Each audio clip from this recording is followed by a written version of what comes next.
علیکم ګرانو ملګرو. نن به موږ ستاسو وړاندې یو ډېر مزیدار ډش تیارو. د دې نوم دی راټاټولي. تاسو ټولو خو به دا مووي کتلې وي او یقینا ستاسو به خوښه شوې هم وي. نو دې مووي نه موږ هم انسپایریشن واغستو او نن به موږ ستاسو وړاندې راټاټولي تیارو. نو راټاټولي تیارول ډېر زیات آسان دي، بس یو څو شیزونه موږ له پکار دي.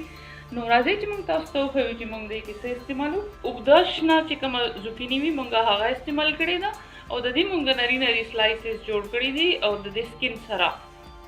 دې نه علاوه به موږ زیړ شمله مرچ، سور شمله مرچ به هم یو څو سلایسونه استعمالو، برنجل یا بینګن به استعمالو او شین شمله مرچ به هم موږ یو څو سلایسونه استعمالو، ټماټر به یو څو سلایسز موږ استعمالو.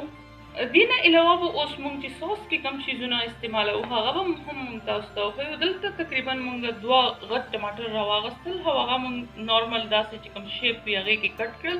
یو غټ پیاز موږ کټ کړی دی او دلته یو ګازره او ورسره چې کوم بینګن نه یا زوکیني نه چې کوم داسې پارټس پاتې شوي دي سایډونو ته هغه موږ پکې واچول، لکه شمله مرچ والا داسې پارټس دي. او دلته موږ اوږه راخیستې ده، دا موږ ټکولې ده. او تازه چې کوم کشمالو وي یا بیزل د هغې پاڼې به موږ استعمالو. مالګه به ذایقې مطابق استعمالو، تور مرچ پاوډر به استعمالو او دلته به موږ یو څو رقم هربز استعمالو. نو یو څو دانې روزمری، اوریګنو او تایم. نو دا وچ کړي دي موږ سره. که تاسو سره تازه وي نو بیا خو ډېره زیاته خبره ده، د هغې اروما او دغه ډېر زیات سټرونګ وي. او دې نه علاوه ساس جوړولو کې به موږ ایکسټرا ورجن اولیو اویل هم استعمالو. نو یو لوښي کې دلته موږ ایکسټرا ورجن اولیو اویل راواغستل. که تاسو دا نه استعمالوئ نو چې کوم روټین کې تاسو ویجټیبل اویل یوز کوئ، پام اویل، هغه استعمال کوئ، هېڅ خبره نه ده.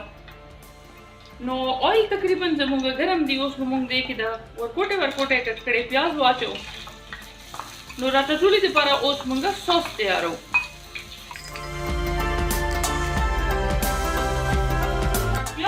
سات موږ داسې سوتې کړو. اوس به موږ دې کې ټکولې اوږه واچو. دا به لږ سوتې کړو یو څو سیکنډه پورې. نو اوس به موږ دې کې دا ګازره او دا چې کوم پارټس د فالتو نو هغه به موږ دې کې واچو چې زموږ سوس کې دا ټول فلیورز هم موجود وي. وکټ کړي ټماټر به هم موږ دې کې واچو.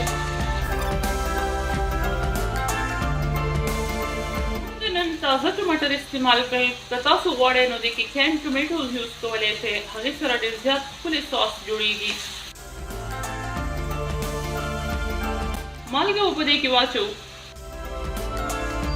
تور مرچ به پکې واچو نیم، لږ ساتله به په دې باندې موږ داسې یو سر کېږدو چې دا لږ زر نرم شي او بیا موږ مخ ته نوره پروسیجر وکړو.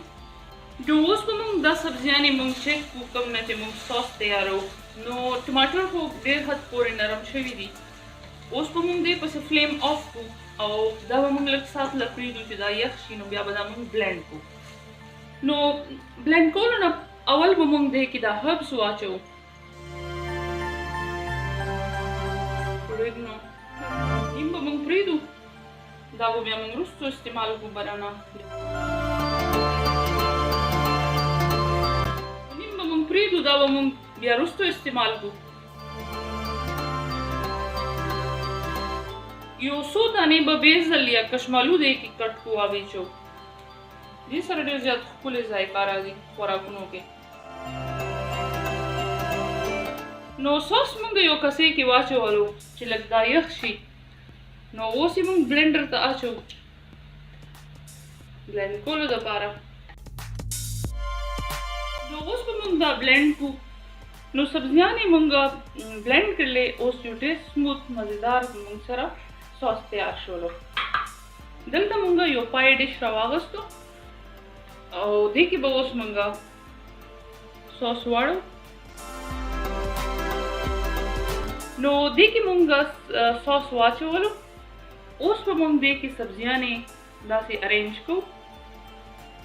تاسو ته ښکاري چې موږ یو ټماټر سلایس راواغستو، یو برنجل او دلته زوکیني 2 سلایسز یو به زیړ کیپسیکم راوالو او اوس به بیا دلته موږ یو دوه داسې سلایسز زوکیني ولا کېدو یو به ټماټر سلایس راوالو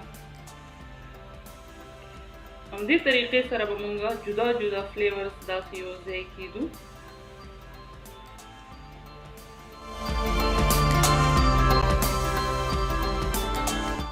داسې به موږ پلیس کوو چې یو ډېر ښکلی شیپ راشي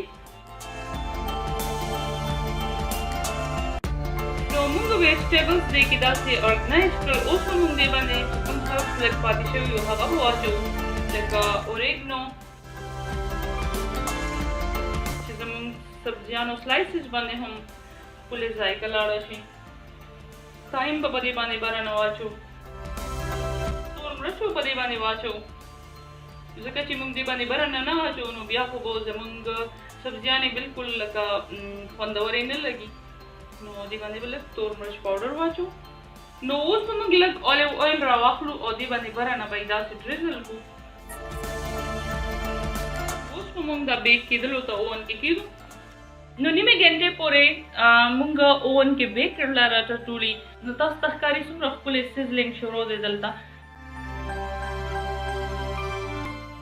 راټاټولي لږ ساعت اوون کې موږ همداسې پرېښودله او اوس موږ بهر راوباسله اوس به موږ دې باندې تازه د کشمالو پاڼې واچوو یا د بیزل پاڼې او دا اوس خوړلو دپاره بالکل تیار دی نو څومره ښکلی کلرفل دی تاسو ته ښکاري چې کله دا تاسو جوړ کړئ نو ستاسو ټول ټیبل به دې د وجې نه ډېر زیات ښایسته ښکاري رنګین به ښکاري نو که ویډیو تاسو خوښه شوي وي بیا دې له یو لایک ورکړئ زموږ چینل سبسکرایب کړئ او خپلو ملګرو سره یې شیر کړئ ویډیو کتلو دپاره ستاسو ډېره مننه خپل ډېر خیال ساتئ الله په امان السلام علیکم